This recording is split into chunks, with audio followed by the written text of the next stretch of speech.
ओम शांति 28 मार्च 2025 प्रातः मुरली बाबा कहते मीठे बच्चे तुम्हें माने बहुत भाग्यवान अट कारण तुमको बाबा को मने पकाइबा व्यतीत आउ किछि चिंता नहीं किंतु ब्रह्मा बाबा बुद्धि रे तो बहुत विचार चलुछि।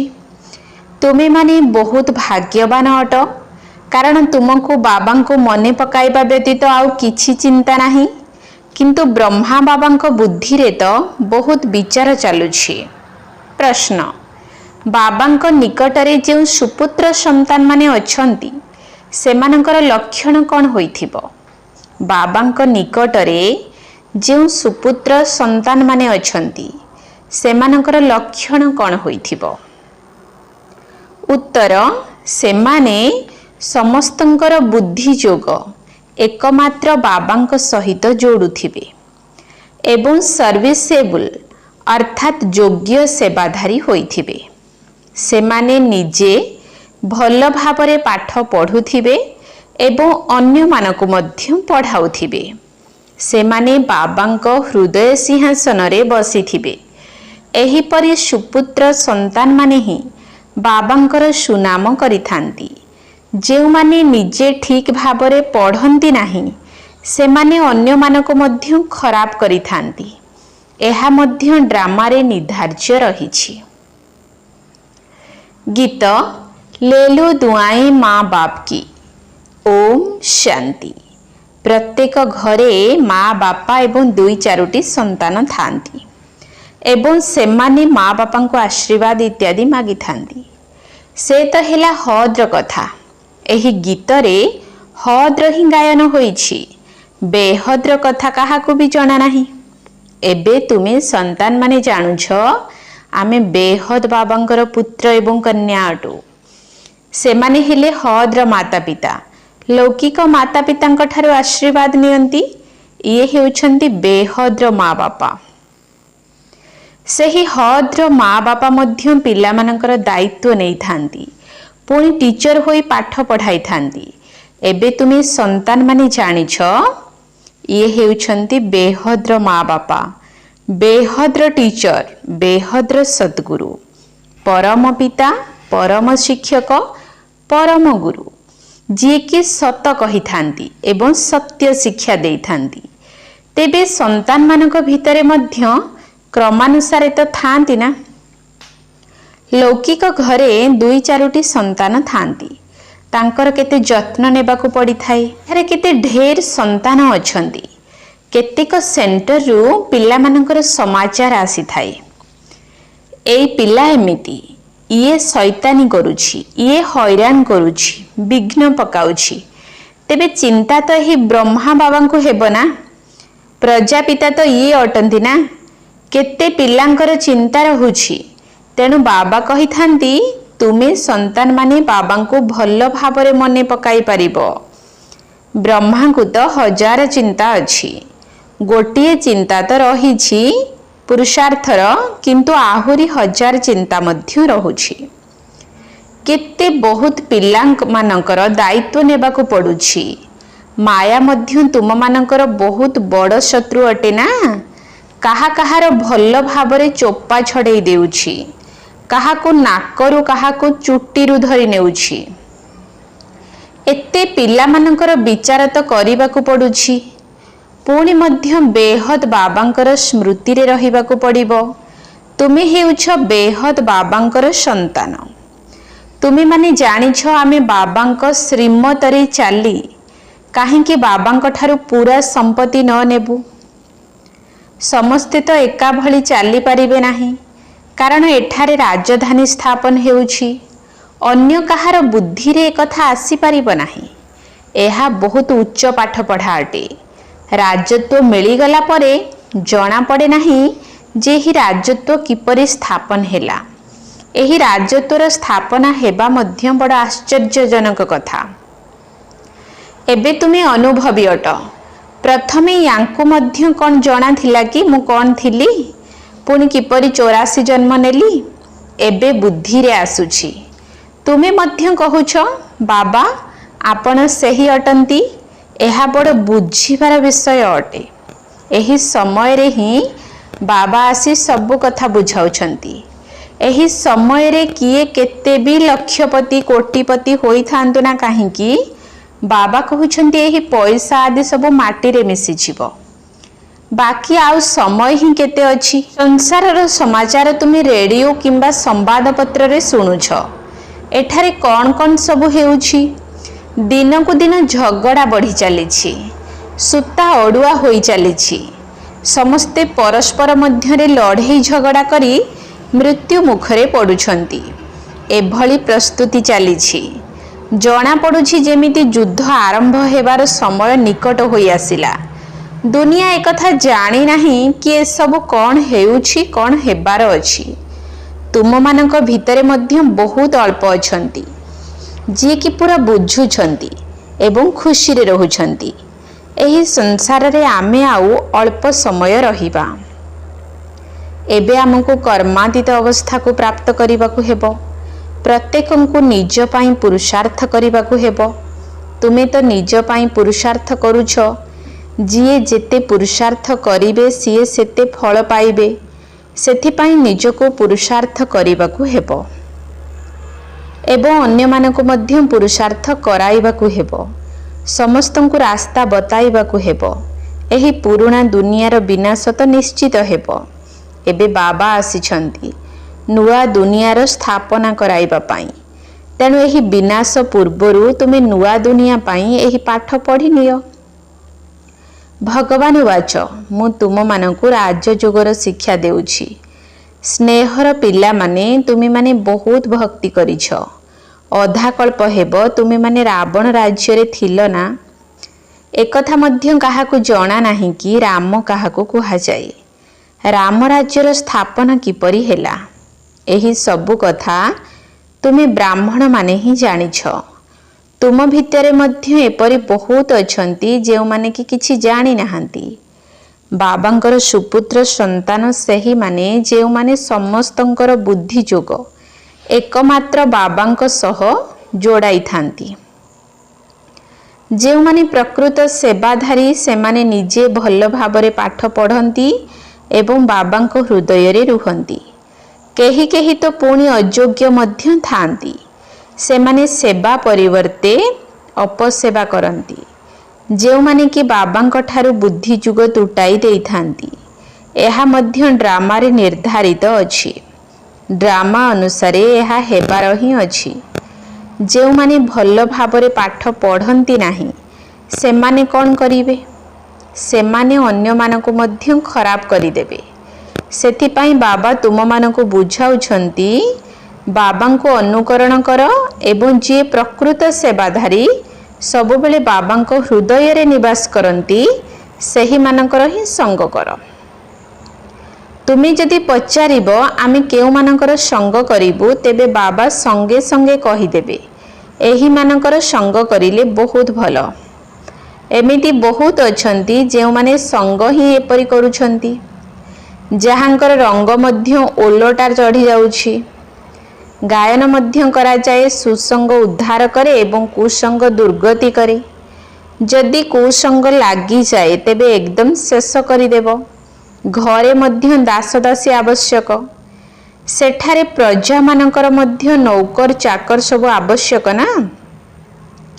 ରାଜଧାନୀର ସ୍ଥାପନା ଏହିଠାରେ ହିଁ ହେଉଛି। ଏଥିରେ ବହୁତ ବିଶାଳ ବୁଦ୍ଧି ହେବା ଆବଶ୍ୟକ। ସେଥିପାଇଁ ବେହଦ୍ର ବାବା ମିଳିଛନ୍ତି। ତ ତାଙ୍କର ଶ୍ରୀମତ ଅନୁସାରେ ଚାଲ, ନଚେତ୍ ଅଯଥାରେ ପଦଭ୍ରଷ୍ଟ ହୋଇଯିବ। ଏହା ମଧ୍ୟ ପାଠ ପଢ଼ା ଅଟେ।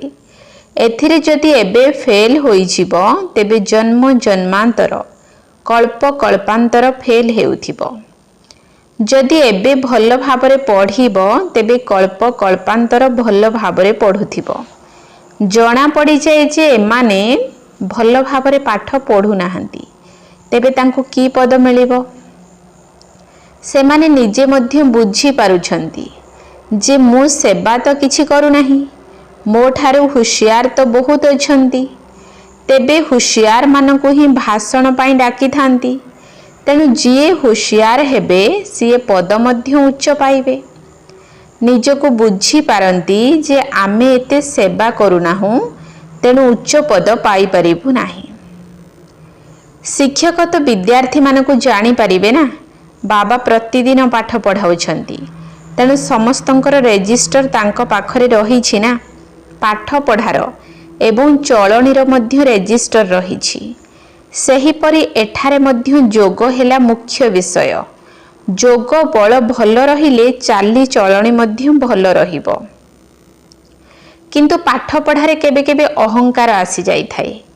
ଏଥିରେ ଯୋଗଯୁକ୍ତ ହୋଇ ରହିବାରେ ହିଁ ଗୁପ୍ତ ପରିଶ୍ରମ କରିବାକୁ ପଡ଼ିଥାଏ। ସେଥିପାଇଁ ବହୁତଙ୍କର ରିପୋର୍ଟ ଆସୁଛି କି ବାବା ଆମେ ଯୋଗଯୁକ୍ତ ହୋଇ ରହିପାରୁନାହୁଁ। ବାବା ବୁଝାଉଛନ୍ତି ଯୋଗ ଶବ୍ଦକୁ ବୁଦ୍ଧିରୁ ବାହାର କରିଦିଅ। ବାବା ଯାହାଙ୍କ ଠାରୁ ତୁମକୁ ସ୍ୱର୍ଗର ରାଜତ୍ୱ ପ୍ରାପ୍ତ ହେଉଛି, ତାଙ୍କୁ ତୁମେ ସ୍ମରଣ କରିପାରିବ ନାହିଁ? ଆଶ୍ଚର୍ଯ୍ୟ କଥା। ବାବା କହୁଛନ୍ତି, ହେ ଆତ୍ମାମାନେ, ତୁମେ ମୋତେ ସ୍ମରଣ କରିପାରୁନାହଁ। ମୁଁ ତୁମକୁ ରାସ୍ତା ଦେଖାଇବାକୁ ଆସିଛି। ତୁମେ ମୋତେ ମନେ ପକାଅ, ତେବେ ଏହି ଯୋଗ ଅଗ୍ନିରେ ତୁମର ପାପ ଭସ୍ମ ହୋଇଯିବ। ଭକ୍ତି ମାର୍ଗରେ ମନୁଷ୍ୟ କେତେ ଏଣେ ତେଣେ ତୀର୍ଥ କରିବାକୁ ଯାଉଛନ୍ତି। କୁମ୍ଭ ମେଳାରେ କେତେ ଥଣ୍ଡା ପାଣିରେ ଯାଇ ସ୍ନାନ କରୁଛନ୍ତି, କେତେ କଷ୍ଟ ସହନ କରୁଛନ୍ତି। ଏଠାରେ ତ ସେମିତି କୌଣସି କଷ୍ଟ ନାହିଁ। ଯେଉଁମାନେ ଫାଷ୍ଟ କ୍ଲାସ୍ ପିଲା ହୋଇଥିବେ, ସେମାନେ ସେହି ଜଣେ ପ୍ରେମିକଙ୍କର ସଚ୍ଚା ସଚ୍ଚା ପ୍ରେମିକା ହୋଇ ତାଙ୍କୁ ହିଁ ମନେ ପକାଉଥିବେ। କେଉଁ ଆଡ଼କୁ ବୁଲିବାକୁ ଗଲେ ମଧ୍ୟ ଏକାନ୍ତରେ ବଗିଚାରେ ବସି ତାଙ୍କୁ ମନେ ପକାଇବେ। ପରଚିନ୍ତନର ବ୍ୟର୍ଥ ବାର୍ତ୍ତାଳାପ କରିବା ଦ୍ୱାରା ବାୟୁମଣ୍ଡଳ ଖରାପ ହୋଇଥାଏ। ସେଥିପାଇଁ ଯେବେ ବି ସମୟ ମିଳୁଛି, ବାବାଙ୍କୁ ମନେ ପକାଇବାର ଅଭ୍ୟାସ କର। ଫାଷ୍ଟ କ୍ଲାସ୍ ସଚ୍ଚା ପ୍ରେମିକଙ୍କର ପ୍ରେମିକା ହୁଅ। ବାବା କହୁଛନ୍ତି ଦେହଧାରୀଙ୍କର ଫଟୋ ରଖ ନାହିଁ, କେବଳ ଏକମାତ୍ର ଶିବ ବାବାଙ୍କର ଫଟୋ ରଖ, ଯାହାଙ୍କୁ ମନେ ପକାଇବାର ଅଛି। ଯଦି ଭାବୁଛ ସୃଷ୍ଟିଚକ୍ରକୁ ମଧ୍ୟ ସ୍ମରଣ କରିବୁ, ତେବେ ତ୍ରିମୂର୍ତ୍ତି ଏବଂ ସୃଷ୍ଟିଚକ୍ରର ଚିତ୍ର ଫାଷ୍ଟ କ୍ଲାସ୍ ଅଟେ। ଏଥିରେ ସବୁ ଜ୍ଞାନ ରହିଛି। ସ୍ୱଦର୍ଶନ ଚକ୍ରଧାରୀ, ତୁମର ଏହି ନାମ ଏକ ଅର୍ଥ ସହିତ ନାମ ଅଟେ। ନୂଆ କେହି ଏହି ନାମକୁ ଶୁଣିଲେ ବୁଝିପାରିବେ ନାହିଁ। ଏହା କେବଳ ତୁମେ ପିଲାମାନେ ହିଁ ବୁଝୁଛ। ତୁମ ଭିତରେ ବି କେହି କେହି ଭଲ ଭାବରେ ବାବାଙ୍କୁ ମନେ ପକାଉଛନ୍ତି। ଏପରି ବହୁତ ଅଛନ୍ତି ଯେଉଁମାନେ କି ବାବାଙ୍କୁ ବିଲକୁଲ ମନେ ପକାଉ ହିଁ ନାହାନ୍ତି। ତେବେ ସେମାନେ ନିଜର ଭାଗ୍ୟ ଖରାପ କରିଦେଉଛନ୍ତି। ପାଠପଢ଼ା ତ ବହୁତ ସହଜ। ବାବା କହୁଛନ୍ତି ଶାନ୍ତିର ଶକ୍ତି ଦ୍ୱାରା ତୁମକୁ ବିଜ୍ଞାନ ଉପରେ ବିଜୟ ପାଇବାକୁ ହେବ। ସାଇଲେନ୍ସ ଏବଂ ସାଇନ୍ସର ରାଶି ଏକା ଅଟେ। ମିଲିଟାରୀରେ ମଧ୍ୟ 3 ମିନିଟ୍ ସାଇଲେନ୍ସ କରାଇଥାନ୍ତି। ମନୁଷ୍ୟ ମଧ୍ୟ ଚାହୁଁଛନ୍ତି ଆମକୁ ଶାନ୍ତି ମିଳୁ। ଏବେ ତୁମେମାନେ ଜାଣୁଛ ଶାନ୍ତିର ସ୍ଥାନ ତ କେବଳ ବ୍ରହ୍ମାଣ୍ଡ ହିଁ ଅଟେ। ଯେଉଁ ବ୍ରହ୍ମ ମହତ୍ତତ୍ୱରେ ଆମେ ଆତ୍ମାମାନେ ଏତେ ଛୋଟ ବିନ୍ଦୁ ଭଳି ରହିଥାଉ, ତେବେ ସେହି ଆତ୍ମାମାନଙ୍କର ବୃକ୍ଷ ତ ଚମତ୍କାର ହୋଇଥିବ ନା। ମନୁଷ୍ୟ ମଧ୍ୟ କହୁଛନ୍ତି ଭ୍ରୁକୁଟି ମଧ୍ୟରେ ଏକ ଆଶ୍ଚର୍ଯ୍ୟଜନକ ତାରକା ଚମକୁଛି। ବହୁତ ଛୋଟ ସୁନାର ତିଳକ ତିଆରି କରି ଏଠାରେ ଲଗାଇଥାନ୍ତି। ଆତ୍ମା ମଧ୍ୟ ଏକଦମ ସୂକ୍ଷ୍ମ ବିନ୍ଦୁ ସ୍ୱରୂପ ଅଟେ। ବାବା ମଧ୍ୟ ତାଙ୍କ ନିକଟରେ ଆସି ବସନ୍ତି। ସାଧୁ ସନ୍ଥ ଆଦି ମଧ୍ୟ ନିଜ ଆତ୍ମାକୁ ଜାଣି ନାହାନ୍ତି। ଯଦି ଆତ୍ମାକୁ ଜାଣି ନାହାନ୍ତି, ତେବେ ସେମାନେ ପରମାତ୍ମାକୁ କିପରି ଜାଣିପାରିବେ? କେବଳ ତୁମେ ବ୍ରାହ୍ମଣମାନେ ହିଁ ଆତ୍ମା ଏବଂ ପରମାତ୍ମାକୁ ଜାଣିଛ। କୌଣସି ବି ଧର୍ମର ମନୁଷ୍ୟମାନେ ଜାଣିପାରିବେ ନାହିଁ। ଏବେ ତୁମେ ହିଁ ଜାଣିଛ କିପରି ଏତେ ଛୋଟ ଆତ୍ମା ସାରା ଅଭିନୟ କରୁଛି। ସତ୍ସଙ୍ଗ ତ ବହୁତ କରୁଛନ୍ତି, କିନ୍ତୁ କିଛି ବି ବୁଝି ନାହାନ୍ତି। ଇଏ ମଧ୍ୟ ବହୁତ ଗୁରୁ କରିଥିଲେ। ଏବେ ବାବା କହୁଛନ୍ତି ଏମାନେ ସବୁ ହେଲେ ଭକ୍ତି ମାର୍ଗର ଗୁରୁ। ଜ୍ଞାନ ମାର୍ଗରେ କେବଳ ଜଣେ ଗୁରୁ ଅଛନ୍ତି। 2 ମୁକୁଟଧାରୀ ରାଜାଙ୍କ ଆଗରେ 1 ମୁକୁଟଧାରୀ ରାଜାମାନେ ମଥା ନୁଆଇଥାନ୍ତି, ପ୍ରଣାମ କରିଥାନ୍ତି, କାରଣ ସେମାନେ ପବିତ୍ର। ସେହି ପବିତ୍ର ରାଜାମାନଙ୍କର ହିଁ ମନ୍ଦିର ତିଆରି ହୋଇଛି। पतित माने जाई तांको आगरे मथा नुआउछंती किंतु सेमानकु कोन एकथा जणा अछि जे एमाने किए आमे एमानक पाखरे मथा काहेकि नुआउछु। सोमनाथंकर मंदिर तैयारी कले एबे पूजा तो करूछंती किंतु बिंदुर पूजा किपरि करिवे। बिंदुर मंदिर किपरि तैयारी हेबो एहा हेउछि बहुत गुह्य कथा। गीता इत्यादि रे कौन ए सब कथा अछि तेबे जिए निजे मालिक सीए ही बुझाउछंती। तुमे भी जानुछ किपरि एते छोट आत्मा रे सब अभिनय भरी होई रहिछि। तेबे आत्मा मध्य अविनाशी एवं पाठ मध्य अविनाशी अटे। एहा केते आश्चर्यर कथा ना। ए सब पूर्व प्रस्तुत खेल अटे। कहउछंती जहा पूर्व निर्धारित ताहा ही हेउछि। ड्रामा रे जहा निर्धारित ताहा तो निश्चय हेबो। एथे चिंता करिवार किछि कथा नाही। तुम पिला मानंकु एबे निज सह प्रतिज्ञा करिवाकु हेबो जे किछि भी होई जाऊ केबे भी कांदिबा उचित नुहे। अमुक मृत्युवरण कला तेबे आत्मा जाई अन्य एक शरीर धारण कला एथिरे कांदिबार कोन आवश्यकता रहिछि। आउ तो फेरी आसीबे नाही। जदि लुह आसिला तेबे फेल। तेणु बाबा कहउछंती प्रतिज्ञा कर आमे केबे भी कांदिबु नाही। चिंता थिला पार ब्रह्मरे रहुथिबा बाबांकर सिए मिली गले तेबे बाकी आउ कोन दरकार। बाबा कहउछंती तुमे मते मने पकाओ मु केवल कल्परे थरे मात्र आसे एही राजधानी स्थापन करिबा पई। एथिरे लढे आदिर कौनसी कथा नाही। गीतारे वर्णित अछि युद्ध लागिला केवल पांडव माने बंची गले। सेमाने कुकुर को साथी रे नेई पहाड़ ऊपर को गले एवं देह त्याग कले। विजयी हेले एवं मरी गले। एकथा तो किछि ठीक लागु नाही। एहा सबु हेला मन गढ़ा कथा। एहाकु भक्ति मार्ग कुहा जाए। बाबा कहउछंती तुम संतान मानकु एथिरु वैराग्य आसीबा दरकार। पुराणा वस्तु प्रति घृणा आसी थाए ना। घृणा शब्द बहुत कड़ा वैराग्य शब्द मीठा। जेतेबेले ज्ञान मिले सेतेबेले भक्तिरु वैराग्य आसी थाए। एही ज्ञानर प्रारब्ध सत्य जुग त्रेता जुग 21 जन्म पाई मिली थाए। सेठारे ज्ञानर कोनोसी आवश्यकता रहे नाही। पुणी जेतेबेले तुमे बाम मार्ग को चली जाओ सेतेबेले सीढ़ी ओल्हाई थाओ। एबे हेउछि शेष समय।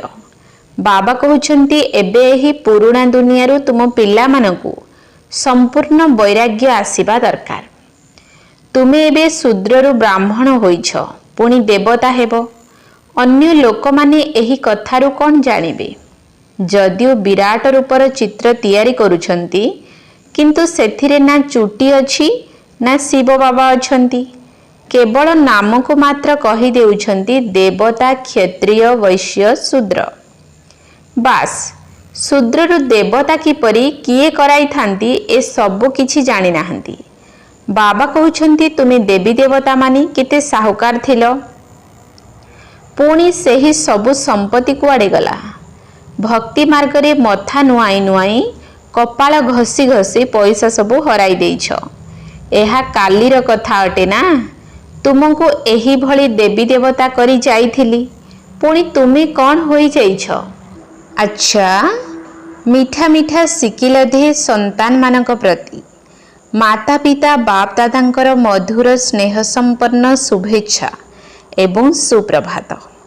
आत्मिक पितांकर आत्मिक संतान मानकु नमस्ते। आत्मिक संतान मानकर आत्मिक बाप दादांकु नमस्ते नमस्ते नमस्ते। सुप्रभात। धारणा पाई मुख्य सार 1 नंबर पॉइंट परचिंतनर वार्तालाप द्वारा वातावरण को खराब करिवार नाही। एकांतरे बसी सच्चा सच्चा प्रेमिका होई निजर प्रेमिकं को मने पकाइबाकू हेबो। परचिंतनर वार्तालाप द्वारा वातावरण को खराब करिवार नाही।